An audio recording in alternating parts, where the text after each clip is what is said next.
أعلن جيش الاحتلال في بيان أصدره اليوم وفاة جندي متأثرا بجروح أصيب بها أمس في حادث مروري في شمال البلاد.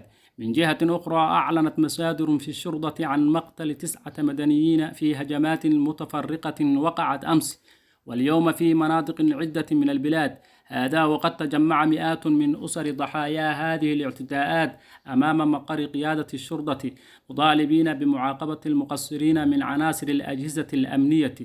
وقال مصدر طبي في وقت سابق إن حصيلة ضحايا الاعتداءات قد ارتفعت إلى 15 قتيلا.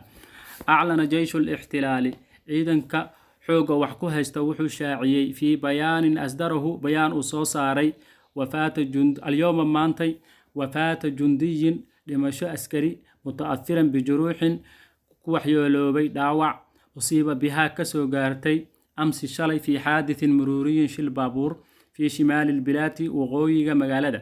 من جهة أخرى dhanka kale أعلنت مصادر إلى ayaa shaaca ka qaaday في شرطة booliska عن مقتل 9 مدنيين geeri ama dhimasho 9 rayid في هجمات متفرقة weerar kala duwan وقعت أمس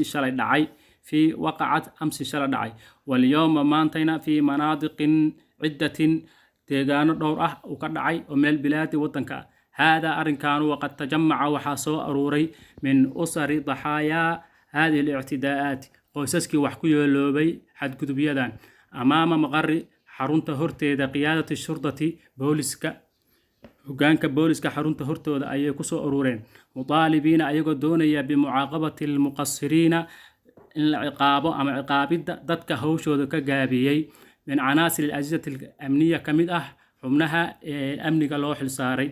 وقال مصدر طبي العافمات wuxuu sheegayaa في وقت سابق وقت hore إن حصيلة ضحايا dadkii wax ku yeeloobay الاعتداءات xadgudubyadan tirsigooda قد ارتفعت inuu kor u noqday إلى 15 قتيلا 15 dhimasho inay kor u gaarayso.